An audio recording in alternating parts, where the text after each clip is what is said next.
अस्सलाम वालेकुम। आर्टिस्ट बहुत हसास होता है और ज़माने की जो नशेब व फ़राज़ है, जब एक इंसान उनमें से गुज़रता है तो वो उसकी जो हसासियत है वो बढ़ जाती है और ज़माने के जो दुख दर्द हैं वो ज़्यादा महसूस होने लगते हैं।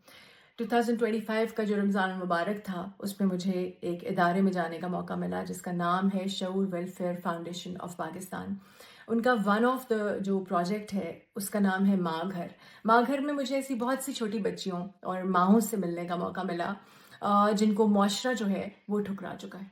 मैंने बहुत मुखलिस पाया इसमें। ना सिर्फ ये जो ख़वातीन जिनसे मैं मिली, इस तरह की जो ख़वातीन हैं उनको अपने पैरों पे खड़ा होने का मौका फ़राहम करते हैं। यतीमों के लिए, माज़ूर अफ़राद के लिए, बीमारों के इलाज के लिए, बेवाओं के राशन के लिए, ये तमाम प्रोजेक्ट्स के ऊपर ये काम कर रहे हैं। मैं जिस दिन से उस इदारे से होके आई हूँ, मैं अपने आप को इस मिशन का हिस्सा समझती हूँ। हमारी वजह से किसी बेसहारा को सहारा मिल जाता है, किसी माज़ूर का इलाज हो सकता है, बीमार का इलाज हो सकता है, किसी बच्चे के लिए हम उसकी तालीम, एक यतीम बच्चा, उसकी तालीम का मामला सही कर सकते हैं। अगर हम किसी बेवा के राशन का मामला सीधा कर सकते हैं, इससे ज़्यादा और हमें क्या चाहिए। मुझे यकीन है कि आप इस कार्य खैर में मेरा साथ देंगे और शायद हम इस तरह कुछ इंसानों को बचा। शऊर वेलफेयर फाउंडेशन एक रजिस्टर्ड इदारा पाकिस्तान भर में फलाही मंसूबों के जरिए इंसानियत की खिदमत कर रहा है।